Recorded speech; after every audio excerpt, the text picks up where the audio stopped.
थाना सिमगा में भादवी कायम है, जिसमें ग्राम पंचायत दामाखेड़ा के सरपंच पूर्णिमा देवांगन और सचिव राजू देवांगन ने धर्मदास साहब के 625 में प्रकट उत्सव मनाने के लिए शासन ने 10 लाख रुपए प्राप्त कर उक्त पैसे का गबन करना पाए जाने पर अपराध पंजीबद्ध कर विवेचना में लिया गया है, जो अभी तक दुर्गेश देवांगन, लेखूराम देवांगन और श्रेयांश देवांगन तीनों आरोपी गिरफ्तार हो चुके हैं और सरपंच पूर्णिमा देवांगन अग्रिम जमानत पर है तथा सरपंच पति पूरन देवांगन और सचिव फरार। विवेचना क्रम में अपराध में संलिप्तता और अपराध सबूत पाए जाने पर पूर्व जनपद सीईओ पंकज देव, पिता नित्यानंद देव, उम्र 51 वर्ष, पता शंकर नगर, रायपुर को आज गिरफ्तार कर पुलिस रिमांड में भेजा गया है। तिल्दा नेवरा से अजय नेताम की रिपोर्ट।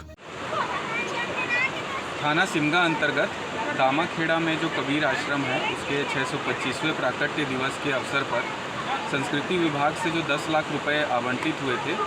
उसके गबन के संबंध में थाना सिमगा में धारा 420 का एक अपराध दर्ज किया गया था, जिसमें धारा 467, 468, 471, 120 जोड़ा गया था। इसमें 3 आरोपियों की पहले भी गिरफ्तारी की जा चुकी है। इसमें आज अपराध सबूत पाए जाने पर से जनपद सीईओ, जो तत्कालिक जनपद सीईओ सिमगा थे, पंकज देव, उनको गिरफ्तार कर न्यायिक रिमांड पर भेजा जा रहा है।